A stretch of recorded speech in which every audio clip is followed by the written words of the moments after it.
Yeah, we have Rio from Japan here. Is it on already? It's on. We're live. Wow. We're streaming too. Wow. Hello. So interesting guest we have today. Rio is in from Japan. Lived in America how many years? 14, 15 years. So went a couple years of middle school, lived with the Burrow family from 9th grade to 12th grade. I know. What was it like living with Dr. Burrow?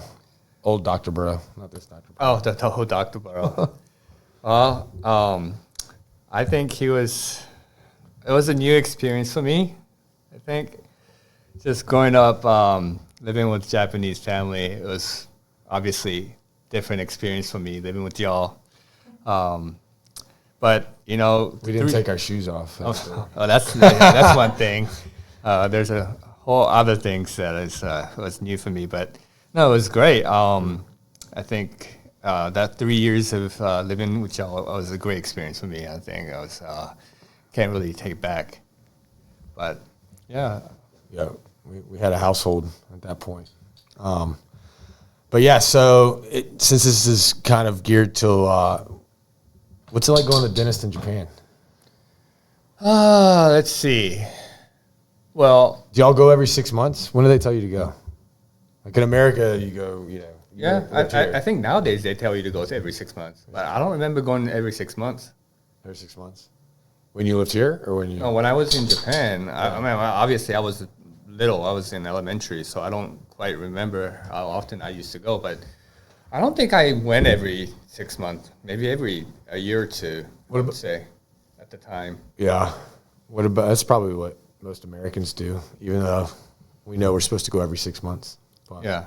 I should go every 6 months right now. I don't go every 6 months. You don't go Who's your dentist in Japan? So I actually change every time so this current one that I go, I just recently moved. Yeah. And I just started going.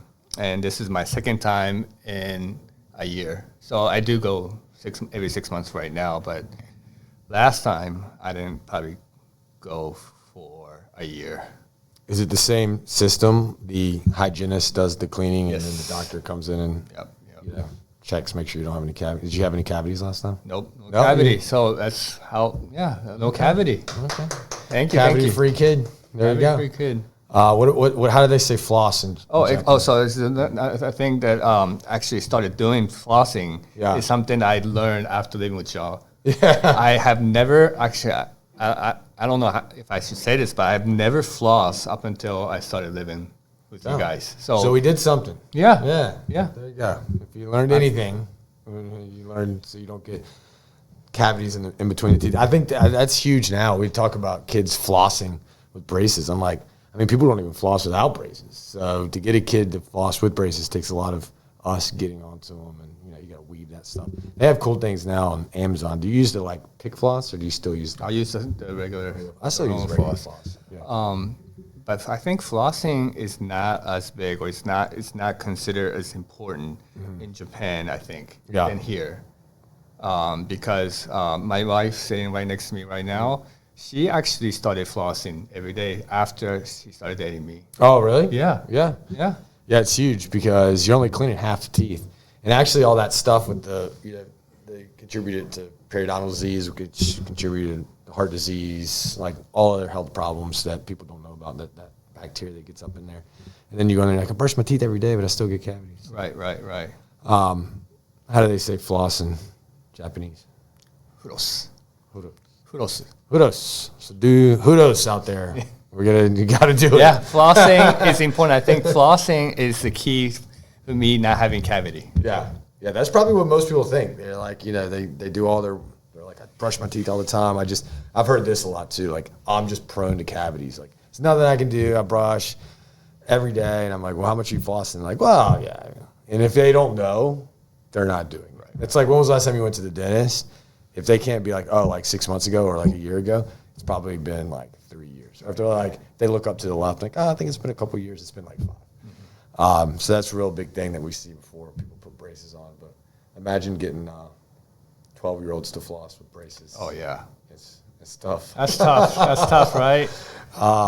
What have y'all done while you've been here? Anything cool in Charlotte Let's see. What did we do? We had a Bojangles yesterday. That's a must-have. Shout out to Bojangles. Oh yeah, Come for to sure. the South. I guess that's the fried chicken and biscuits. Yep. And what else we have? So we walked around South Park and Arthur's. We got to give Arthur's a shout out. That's something that me and Rio have done since middle school. Shout out to Arthur's and their Carolina Burger. So that's a local place for those that don't know. It's in the basement of Bell. Because I know a lot of people that have been in Charlotte forever, and they're like, well, there's what? And I'm like, yeah, if you're a Charlottean, you know about Arthur's. Right. And then let's see. Hornets game. And the Hornets game last night versus the Timberwolves. That was a good experience going to Spectrum Center because all these years that I lived in Charlotte, it was the Charlotte Coliseum, and it's obviously, I don't know, it seemed really different than what it used to be. Yeah. So, but, still to this day, the Charlotte Hornets is, still the 90s for me, going back to the Alonzo Mournings and the Larry Johnson, the Muggsy Bogues. Yeah. That was energy back then. Yeah. So and the new stadium is good. It's like cooler because you can go down and it's in the city and stuff like that. But the nostalgia with that old, we were talking about, I think maybe we were talking about off camera that because we were younger, it felt bigger. I don't know. Maybe. Because we were smaller, and when you're smaller and you go and you're younger, it seems like this big giant thing. That's true. I bet if you ask Sawyer, this stadium is like the biggest monster of all time, or any 5 or 6 year old.